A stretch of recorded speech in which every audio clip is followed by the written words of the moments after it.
मालूम है कि आप सब लोग फ्लिपकार्ट होंगे, खरीदिए से होंगे। मैं आज आपको दिखाना चाहता हूँ, ये मेरा कीमती जोड़ा है जिसमें 2 बच्चे रेडाइस निकाले थे और एक सिंगल निकाला था।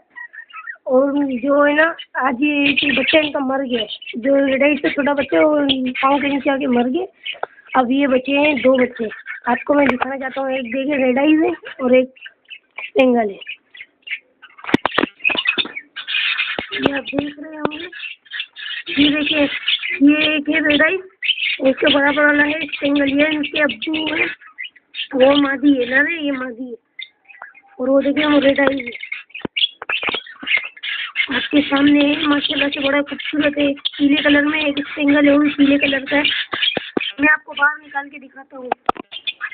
ये आप देख रहे होंगे, ये है एक रेडाइस और उसके बराबर में सिंगल, ये इनकी मादा है। ये देखिए रेडाइस देखिए बाहर निकालने की कोशिश करते हैं। ये नर है इनका और ये मादा है पीले कलर की।